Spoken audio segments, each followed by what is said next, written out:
Hi everyone, and welcome to our channel. If you're someone who finds computer networks a bit tricky and confusing, don't worry, you're not alone.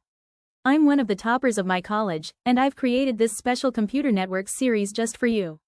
Together, we'll break down every concept into bite-sized, easy-to-understand pieces, with my handwritten notes to boost your brain retention and make learning fun. So let's dive into Unit 10, the transport layer. What is transport, in general? Now tell me, what comes to your mind when you hear the word transport?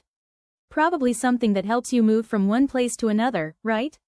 Well, that's exactly what the transport layer does. It helps transmit data from one source computer to a destination computer. Simple, right? Why is it called the end-to-end layer? This layer is also called the end-to-end layer because it handles communication directly between two devices on the network, from start to finish.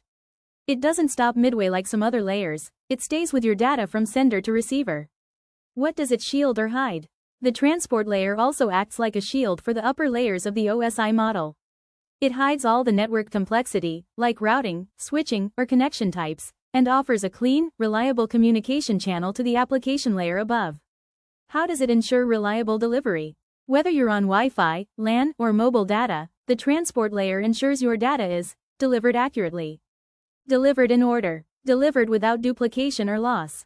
All this happens using smart techniques like segmentation, flow control, error correction, and more, which we'll explore in the next parts. Let's now discuss the main functions of the transport layer in computer networks. The transport layer is responsible for reliable data transfer between two devices across a network. Here are the key functions explained in simple terms.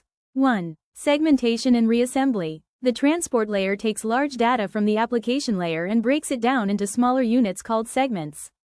This process is known as segmentation. Each segment is sent across the network and, when it reaches the destination, the transport layer reassembles the segments back into the original message. This ensures that the receiving application gets the complete and correctly ordered data. 2. Connection establishment and termination. Before actual data transfer begins, the transport layer establishes a connection between the sender and the receiver.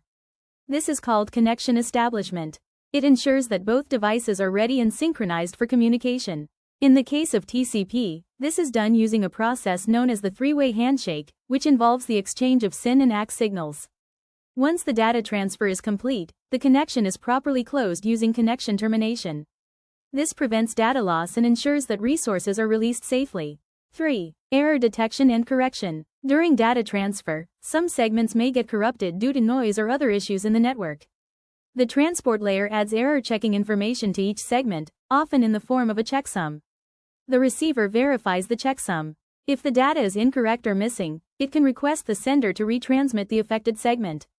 This ensures that only accurate data is accepted. 4. Flow control. Flow control manages the rate of data transmission between sender and receiver. If the sender transmits data faster than the receiver can handle, it may lead to loss of data. The transport layer uses flow control techniques to avoid this problem. It adjusts the speed of data transmission according to the capacity of the receiving device. One common method is the sliding window protocol. 5. Multiplexing and demultiplexing. Multiple applications may run simultaneously on a device, such as a web browser, email client, or video call. The transport layer assigns port numbers to identify each application uniquely. Multiplexing allows data from different applications to be sent over the same network connection. At the receiving end, demultiplexing ensures that each segment is delivered to the correct application based on the port number. 6. Reliability. The transport layer ensures that data is delivered accurately, completely, and in the correct order. It keeps track of sent segments, waits for acknowledgements, and retransmits segments if needed.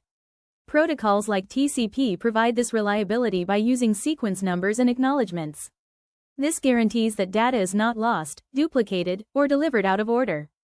7. Congestion control. When too many devices send data simultaneously, the network can become congested. This may lead to delays, packet loss, and reduced performance. The transport layer monitors the network and adjusts the data transmission rate when congestion is detected. It slows down or reduces the flow of data to avoid overloading the network. Diagram explanation. Verbal. In the OSI model, the transport layer is the fourth layer from the bottom. It sits above the network layer and below the session layer. It acts as a bridge between the communication functions of the lower layers and the application functions of the upper layers. Conclusion. In summary, the transport layer plays a vital role in managing reliable, efficient, and organized data transmission between devices. It ensures that data is correctly segmented, error-free, delivered in order, and managed according to network conditions. Introduction to Transport Layer Protocols. The transport layer uses special rules called protocols to send data between devices.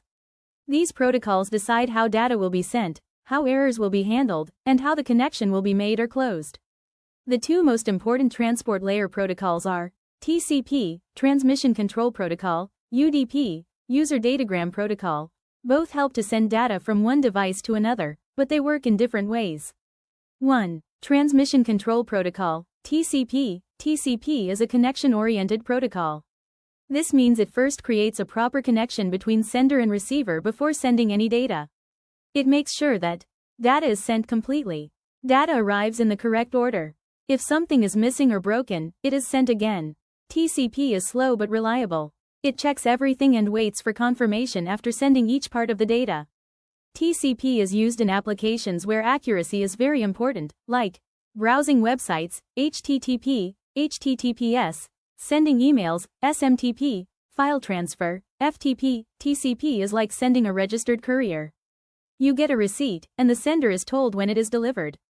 2. User Datagram Protocol, UDP. UDP is a connectionless protocol. It sends data without first creating a connection and does not check if the data reached properly. UDP is fast but not reliable. It does not wait for confirmation or fix errors. UDP is used in applications where speed is more important than perfect accuracy, like watching live videos or streaming. Online gaming, voice calls, VoIP. UDP is like dropping a message in a public box. You don't know if it got delivered, but it's quick. Thank you for watching. You can find the PDF notes linked in the description below. Don't forget to like, share, and subscribe for more easy explanations on computer networks.